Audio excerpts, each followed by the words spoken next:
Dictation 100 शब्द प्रति minute start होगा 5 सेकंड बाद।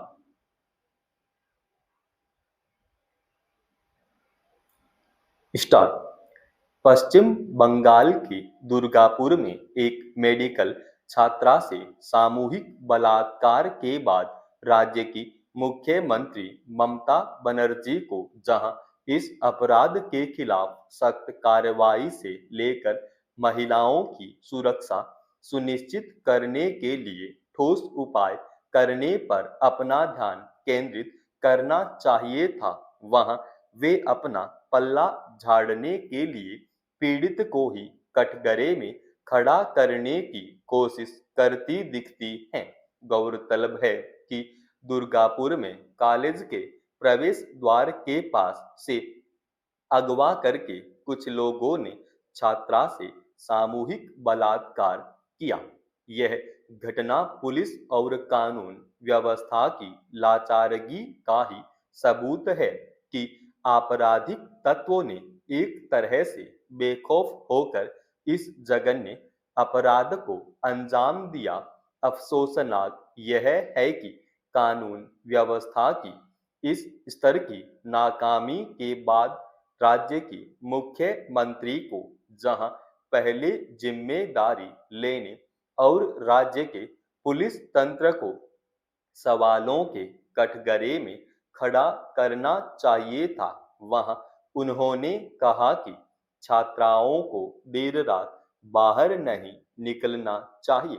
सवाल है कि एक जघन्य अपराध के बाद ममता बनर्जी राज्य में कानून व्यवस्था की हकीकत को स्वीकार करने के बजाय पीड़ित को ही जिम्मेदार बताकर क्या हासिल करना चाहती है। क्या एक राज्य की मुख्यमंत्री होने के बावजूद वे यह स्वीकार कर रही हैं कि उनके शासन में रात के समय बलात्कार और अन्य जघन्य अपराध को अंजाम देने वाले लोगों पर पुलिस या कानून की कोई लगाम नहीं होती। दरअसल महिलाओं को देर रात घर से निकलने पर अपराधियों से खतरा होने को लेकर ममता बनर्जी का बयान न केवल लापरवाही से भरा है, बल्कि अपराधियों के दुस्साहस को और मजबूत करता है। पिछले कुछ समय में पश्चिम बंगाल में बलात्कार की लगातार कई ऐसी घटनाएं सामने आई हैं जिनसे राज्य सरकार पर सवाल उठे हैं, मगर जिम्मेदारी लेने के बजाय सरकार आक्रामक होकर अपना बचाव करने की कोशिश करती है। इस क्रम में पीड़ित पर ही सवाल उठाने की प्रवृत्ति बेहद गैर जिम्मेदाराना है। किसी दुखद घटना का सबक यह होना चाहिए कि वैसी घटनाओं को रोकने के लिए हर स्तर पर पुख्ता इंतजाम किए जाएं, मगर ऐसा लगता है कि पश्चिम बंगाल में महिलाओं की सुरक्षा के सवाल से सरकार खुद ही पल्ला झाड़ने में लगी है। इतनी संवेदनशीलता किसी भी इंसान के भीतर होनी चाहिए कि वह बलात्कार और उसके बाद पीड़ित की मनः स्थिति की गंभीरता को समझे।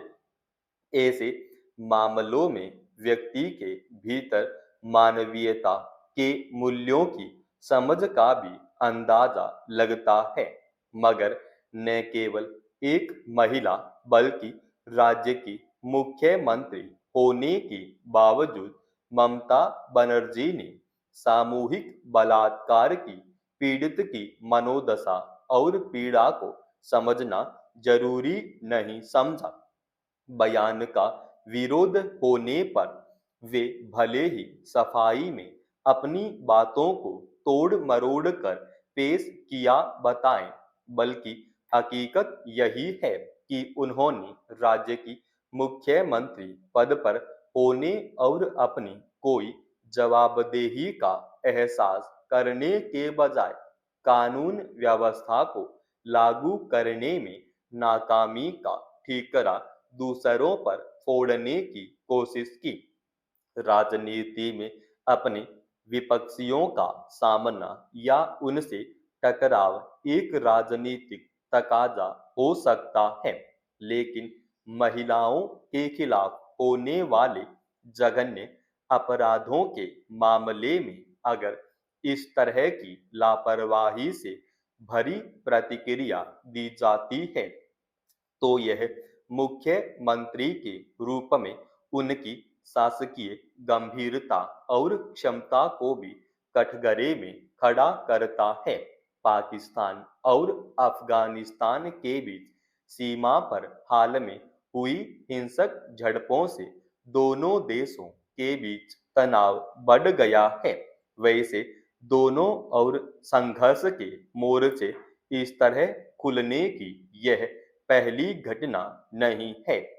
वर्ष 2021 में अफगानिस्तान में तालिबान का शासन कायम होने के बाद भी यह सिलसिला जरूरी है। गौर करने वाली बात यह है कि पाकिस्तान पहले जिस तालिबान का हितैषी कहलाता था, आज वह उनके खिलाफ ही खड़ा हो गया है।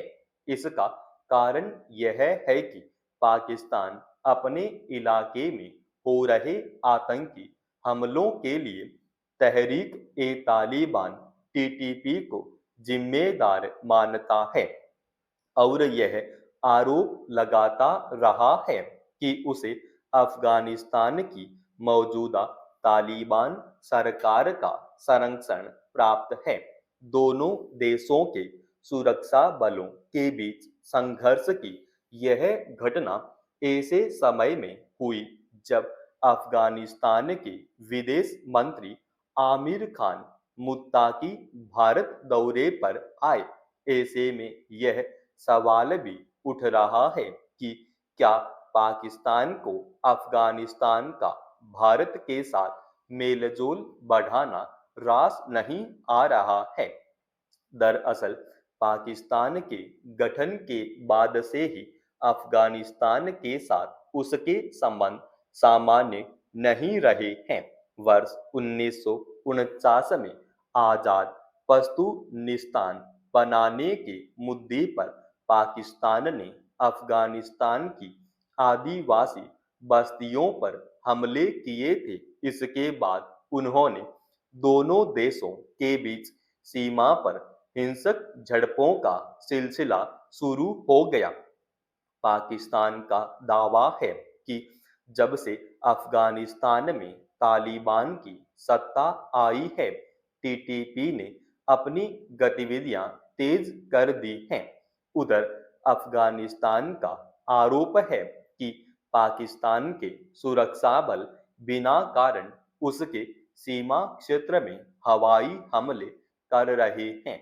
दोनों देशों के आपसी विवाद की यह एक वजह सीमा पर 1893 में ब्रिटिश हुकूमत के दौरान खींची गई डूरंड रेखा भी है, जिसे पाकिस्तान मान्यता देता है, लेकिन अफगानिस्तान इसे अस्वीकार करता रहा है।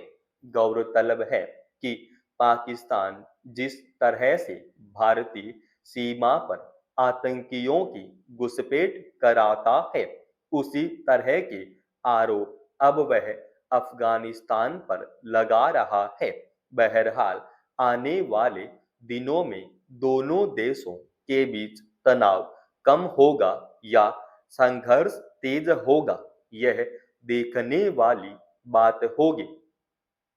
समाप्त। दोस्तों, रोजाना ऐसे ही एडवांस डिक्टेशन के लिए चैनल को आप अभी सब्सक्राइब कीजिएगा और आज के इस डिक्टेशन का पीडीएफ फाइल हमने हमारे Telegram channel study with H पर डाल दिया है, जिसका लिंक इसी वीडियो के डिस्क्रिप्शन में डाल रखा है।